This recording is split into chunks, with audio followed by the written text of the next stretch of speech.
Welcome back to Tea and Couch with Alisa, where we spill all the tea about sexuality. Today on the couch, we have a special guest, Thalia. Thank you so much for joining us Thank today. you for having me. Thank you, thank you. First, please introduce who you are and what you are. Okay, what I am.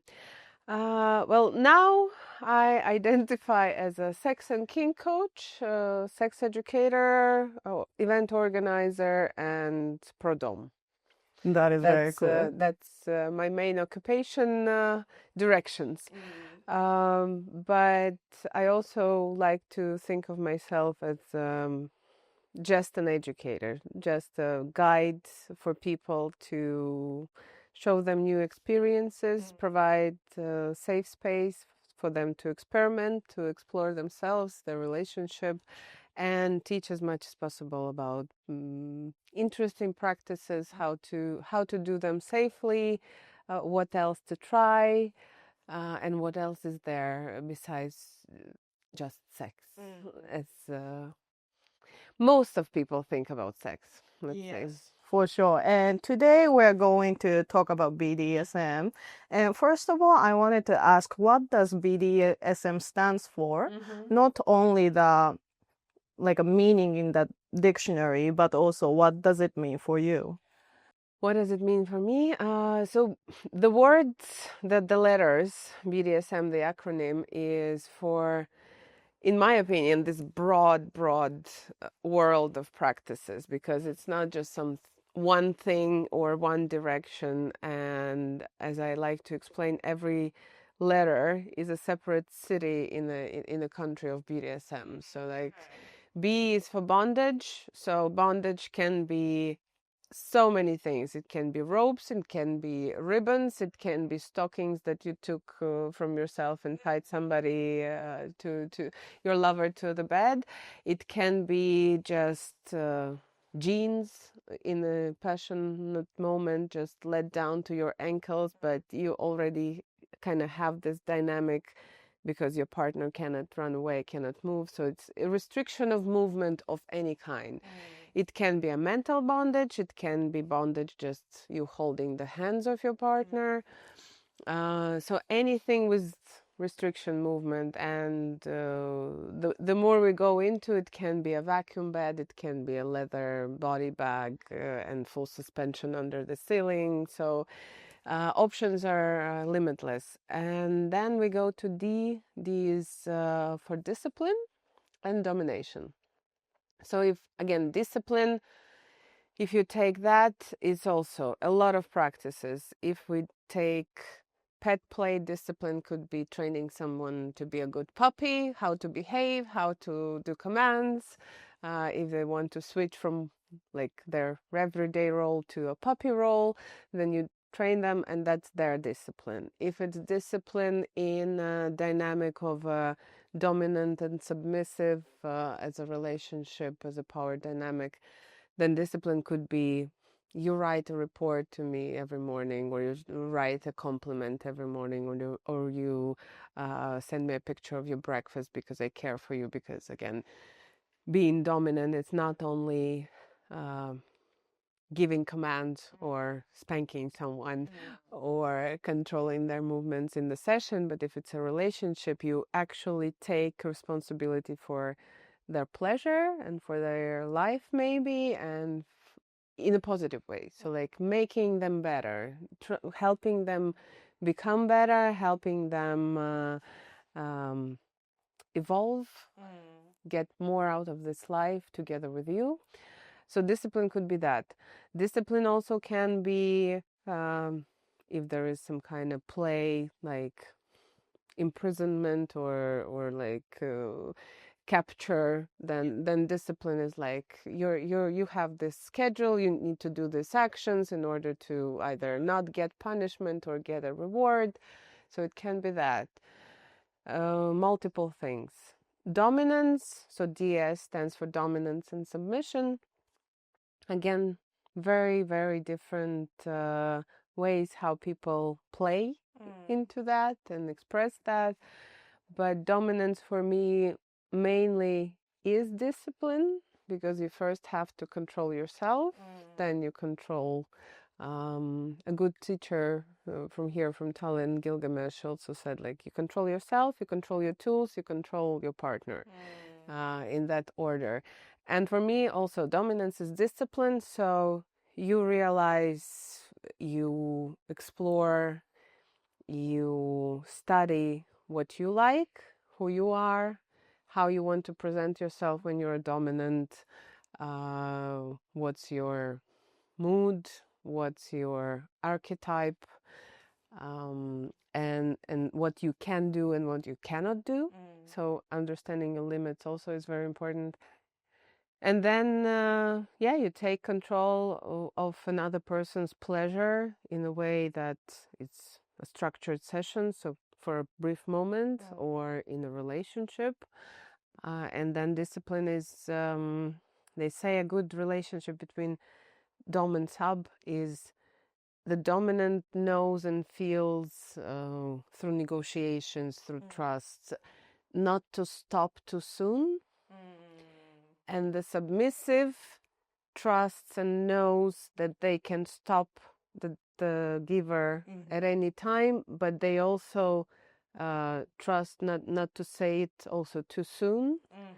So they kind of both feel this playing Like a on the little limit, tension, tension and going back and forth. So dominant trusts the submissive that I can push you a little bit and experiment and improvise, because I trust that you're gonna say stop or safe word when it's needed. And the submissive trust that, I can let go a little bit and explore my limits a little bit with you, because you're gonna stop when I ask you to stop, but not sooner. So again, communication, negotiation, trust, and being dominant. It's not just being hard, cold, rude, rough. It's not about that. And a lot of people think, and a lot of it's people, that. unfortunately, still think that being dominant is just, oh, I'm gonna call myself a dom.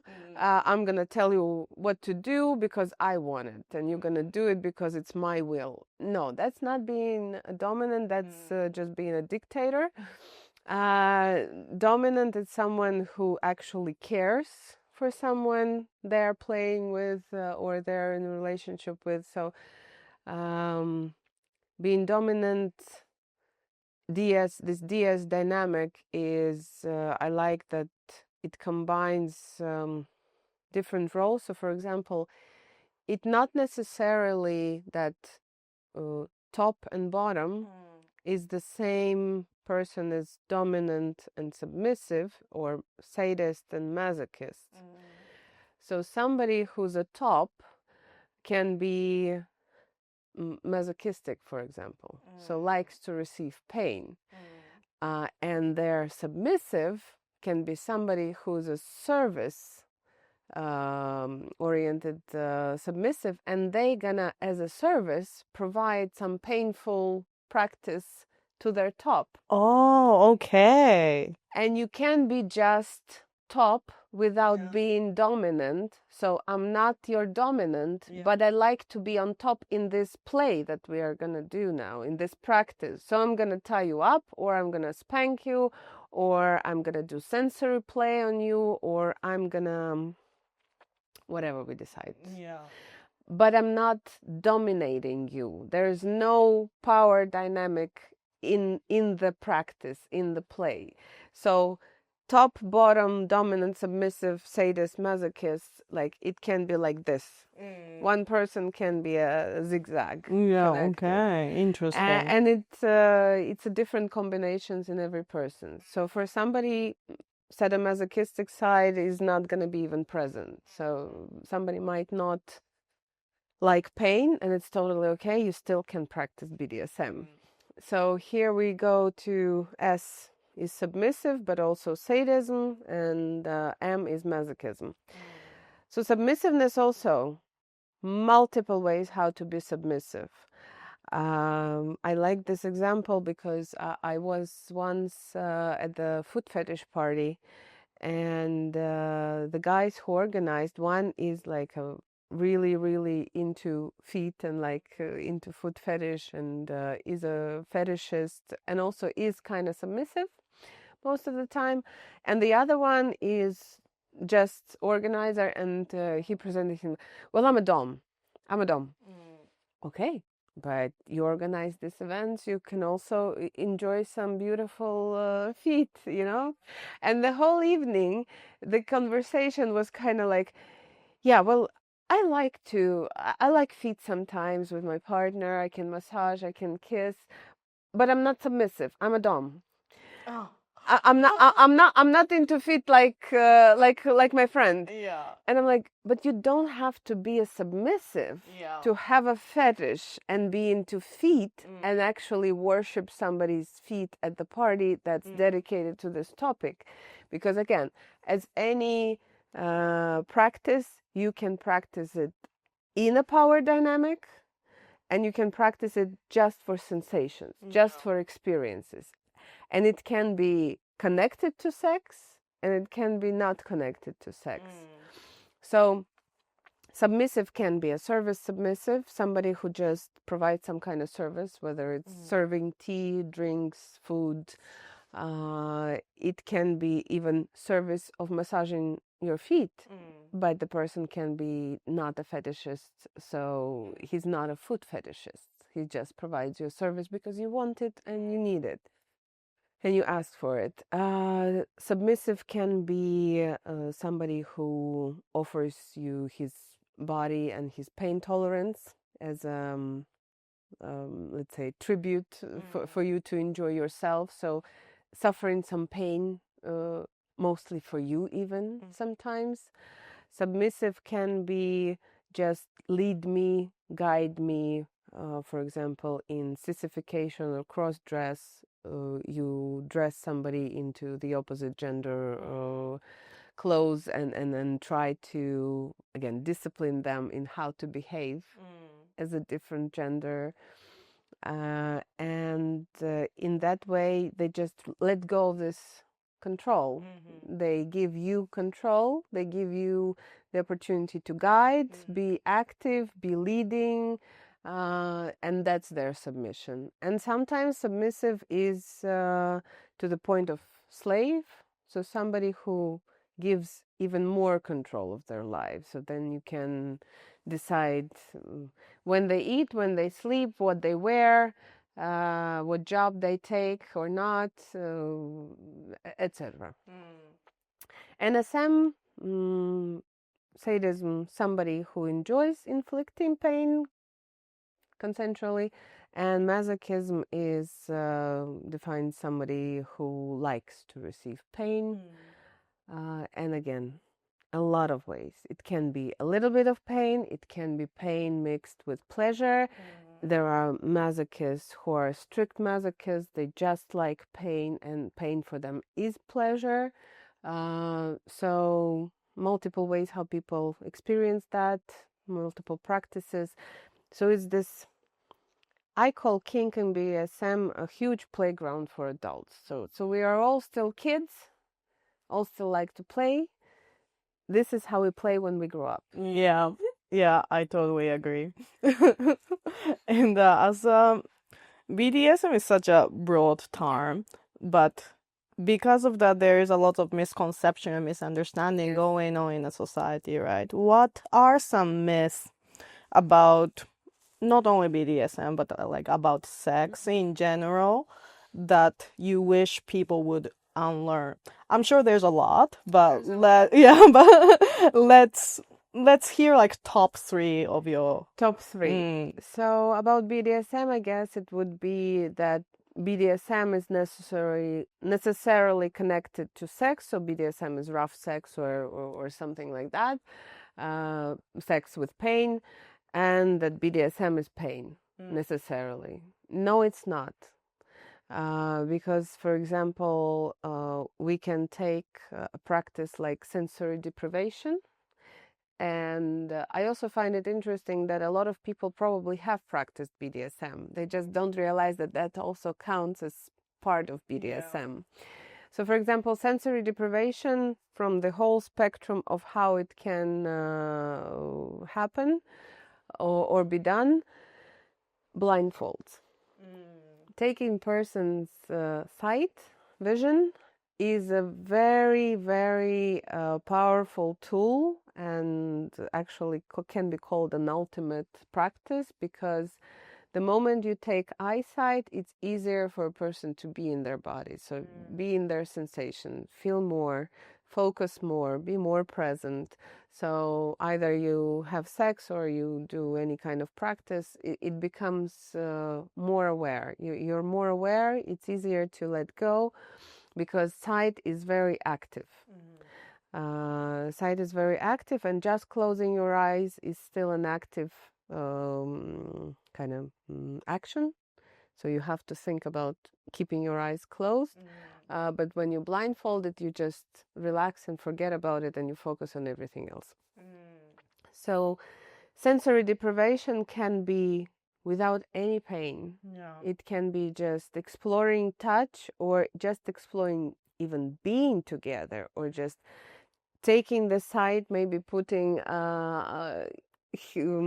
sound cancelling earphones, and maybe tying person so they cannot like move too much, and just being present with them, just staying with them in this state when they don't really see, don't really hear, cannot touch. Maybe they can smell, and then maybe you play with their smell, like lighting a candle, then taking some essential oil. That's already going to be BDSM, because you are in the moment, in control. You are leading the experience for that person. You're responsible for their safety and their pleasure. They're enjoying themselves. There's no power dynamic at this specific example, so you're not dominating them, but you are an active giver of an experience, of a play. They're enjoying themselves, their body, their senses in a different way, because you're there, because they trust you to be there, to look after them, and they're not necessarily can do this on their own. I mean, you can try, but it's different. So no pain, no rough sex. It doesn't have to be. and can be quite nice, and transforming experience, and can be connecting experience again for couples. So some people just enjoy that. Another myth about sexuality overall, I feel like people are still very focused on it being a physical act. Sexuality and sex is not just about physical act. It's not just penetration. We already, thank God, talk about it enough that it's not about penis in the vagina. It's not the most pleasurable way of sex. So we all need foreplay. We all need aftercare, and we all need this element of playfulness. But playfulness happens when we can relax. And for us to relax before sex, during sex, there has to be this trust, and trust comes from communication. So we need to communicate with each other, like, what is sex for you? What kind of sex do you like? What kind of touch do you like? We have to get consent, because consent changes how we go into things, like our motivation and our mindset, because when we actually choose things, when we use our agency, then we are more interested in the outcome, and we are more kind of like, we participate more in whatever is happening. So switching from thinking about word sex, that it's penetrative physical act, to everything else that happens between people, the talking, the flirting, the texting, the hugs, the paying attention, going on dates, planning dates, just hugging, cuddling, having a cuddling session as a main course, having an oral sex as a main course, not going to penetration, practicing some of the kink activities, as a main course without any continuance or additions. And also switching to this goal-oriented sex to pleasure-oriented. So people think like successful sex is when, well, hopefully not when the man comes already, but when everybody comes. But it's still not good enough. Yeah. Not good enough. We need to focus on pleasure, because if we focus on pleasure, then every sex is a successful sex. Because no matter if you have an erection, don't have an erection, you are nicely lubricated today, or you are maybe before your period and something is different, or you're stressed and there is no lubrication, and you take a lube and you negotiate all these things, and maybe you take a toy and maybe you change position and maybe you stop halfway because you just realized, okay, actually this is enough for me today. I mentally cannot process just the sensations. Yes. So let's just stop here and continue tomorrow or some other time. But actually talking and allowing each other to focus on pleasure, like what would you like to do? Do you want to come today? Do you not want to come today? Can I give you some more pleasure because I'm actually done and I'm completely satisfied without having an orgasm, or I need a little bit more stimulation, or can you watch me masturbate, or can we do mutual masturbation? There are so many ways how to still be sexually together, create this intimacy together, but without just obsessing about, oh, I need to perform a certain way and I need to get to an orgasm, otherwise I'm going to upset my partner that they're not doing a good job.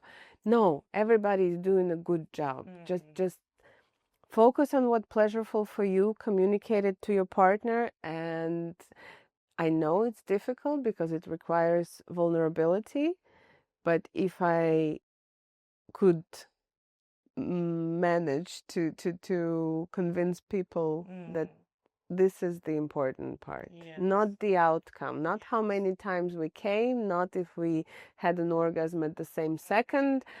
No, that's a myth. Also, how many times you have sex a week, a month, that's also not something we should be really focusing about. How good the sex was, how did you feel after, how it feels how on it your body. feels, the pleasure that you received, that the amount of pleasure. And there are exercises. So we as sex coaches, we sometimes people come to us, that's specifically what we do. We do provide some ideas and some exercises how to actually increase pleasure daily in your life, and how to understand, and how to maybe... I need to take that class. And how to maybe measure. So one of the exercises is actually, again, mindfulness and being present.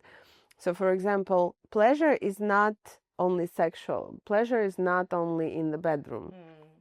Pleasure is also from food, from drinks, from fabric we wear, from activities we do, how much sleep we get, rest, being in nature, seeing beauty. So for example, your morning cup of coffee, if you like coffee or tea, whatever, focusing, just giving yourself time to drink that cup of coffee and actually feeling like how is that cup of coffee, the smell, the taste, the warmth, engaging all senses and trying to realize, like, from 1 to 10, like, how much pleasure does this coffee bring me right now? And maybe it's at the 7. What else can I do, or how can I increase just mentally so it's at a 10 and maybe it's overflowing? So this kind of meditation about like how much pleasure I can get from one instant in my life, it helps, because then if you train your mind to focus on these pleasureful moments and making, like, embracing all the pleasure from them, that transfers also into interaction with your partner, with your into your sexual life. So then when you're having sex or having touch, receiving touch, giving touch, you can also tap into that. Like, how can I receive as much pleasure as I can right now from this touch? And that focuses your mind, and focus changes how you actually interact. Because most of the time we miss some kind of some amount of pleasure just because we get distracted. Like, we think about something else, maybe how my body looks, or are they satisfied, or if I don't know, is the condom gonna break, or something. Yeah.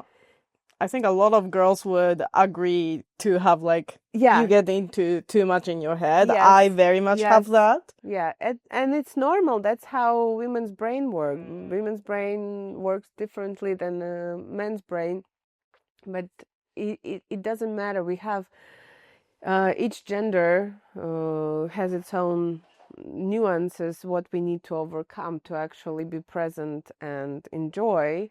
And we all have our insecurities, and we all have something that society kind of pushed on us, how we need to think about us, about our partners, about our genders, about our identities, about how we have sex and what is normal and what is not. And there's still a lot of shame.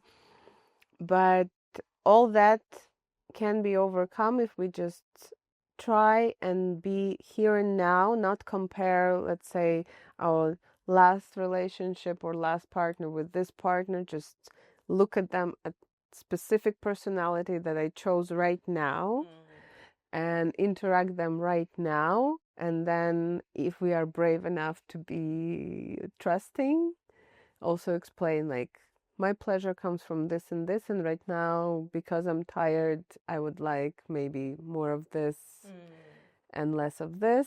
It's not that I don't like it at all, but today I don't feel like it's working. Is it okay with you? How can I please you? Like, would you like some touch from me, or can I just stay on the receiving end today? So just expressing actually like what's happening, and what you want and what you don't want. So yeah, focusing on pleasure, communicating, not taking any passion away from the sex. Yeah. Yeah, I agree. I also want to mention that getting a climax, getting an orgasm, and getting a satisfaction is two different things. Exactly. Yeah, and I feel like that's what people kind of miss sometimes when they're so goal-oriented in sex. Yes. And I feel like not only about climaxes, but for example, and I'm not saying that that's a rule for everybody, but this culture of popularity of rough sex, which comes not only from porn, and porn is just a tool. Like, it's not good, it's not bad. It's just that sometimes we can actually overuse it. Yeah. And then it becomes a problem. So again, conscious consumption is fine, but when you substitute any sexual interaction and with real people with porn, that becomes problematic, just because it's so dopamine releasing. But this rough sex culture, I'm not in any case shaming women who like rough sex, and sometimes we all do, I feel like. But I also feel that a lot of it right now being popular comes from, I want to feel being desired, I want to feel something, and I rather get it like just through sheer power than to explain that actually I need time and build up for my arousal, and then for this and this and this to happen to actually get the pleasure. So it's in a way easier to just like, I'm not gonna explain, just fuck me hard so I can get out of my head and into my body, like really right now.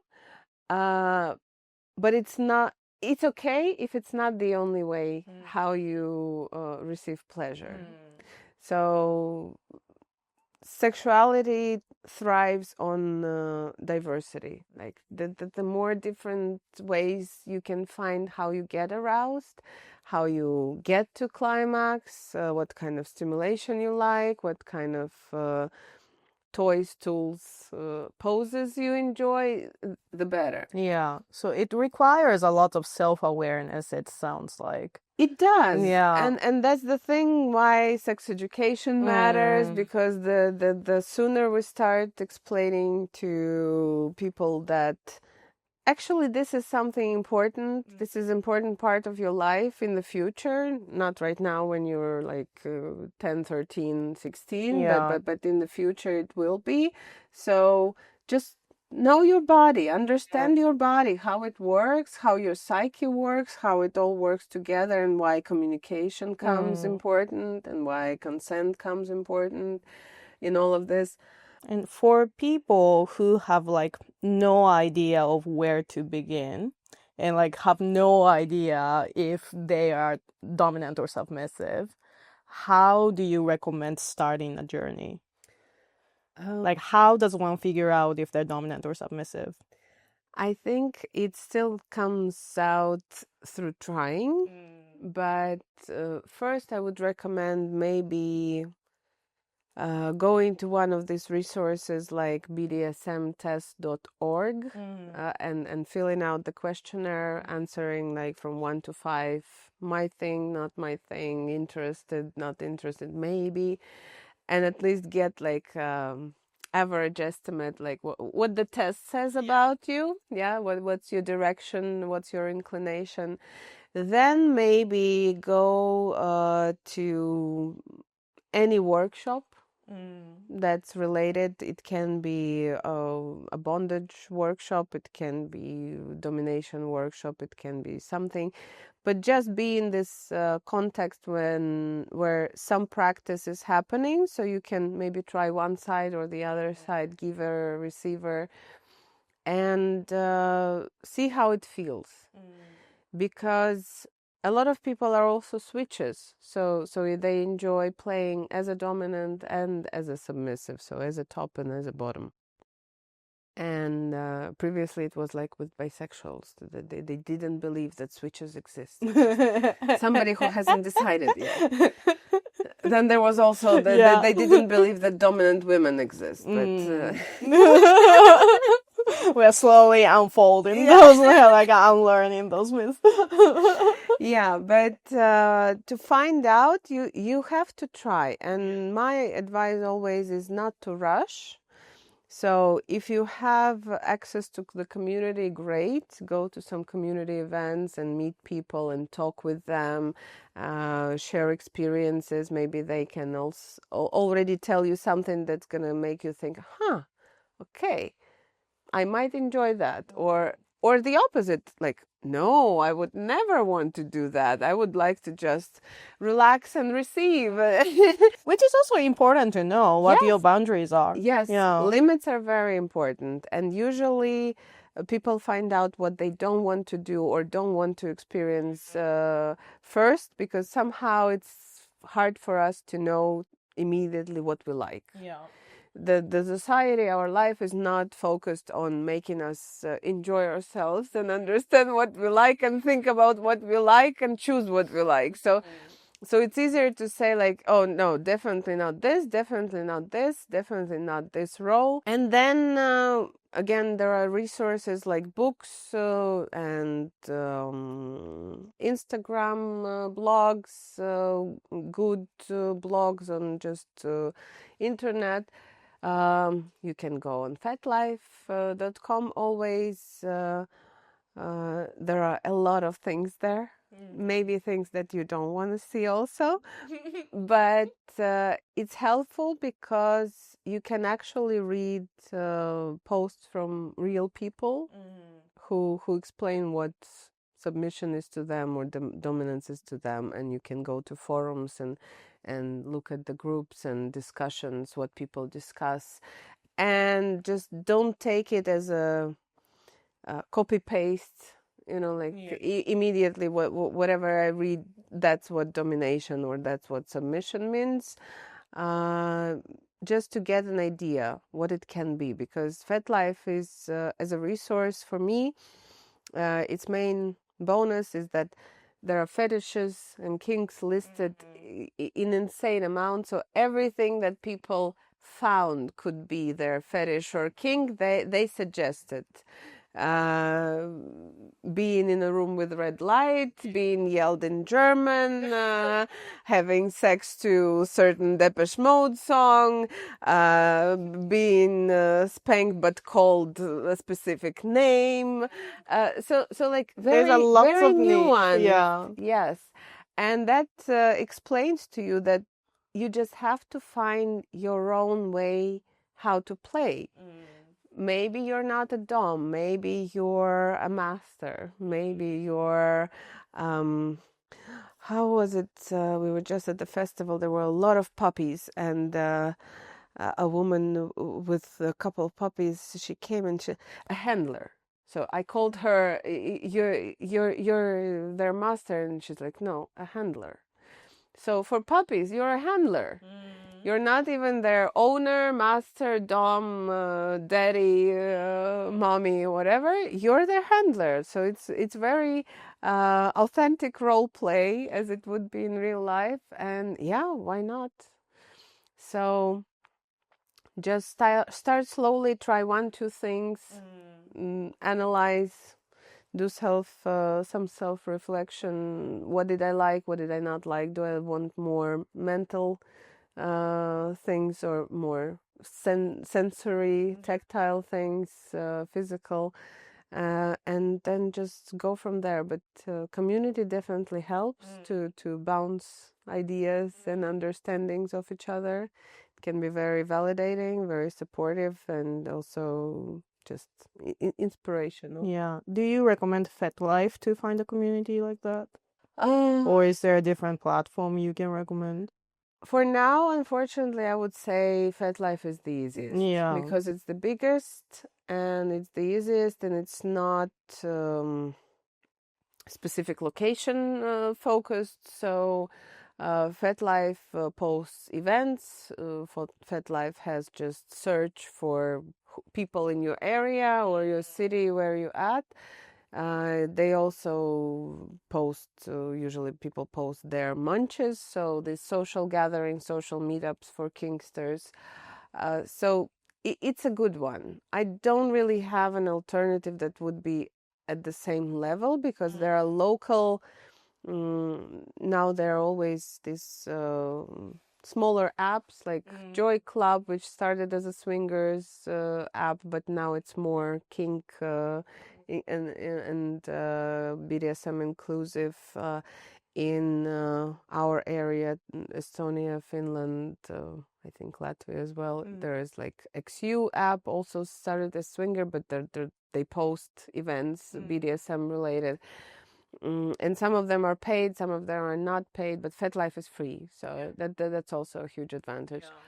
There are more and more groups on Telegram, but on Telegram I found like you have to sort through them. Like in FetLife, you register and you just type in Tallinn, and you see people who are in Tallinn who identify as a kinksters, fetishists, etc.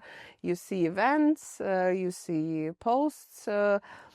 In Telegram, you still have to like, okay, BDSM, then what kind of groups you find?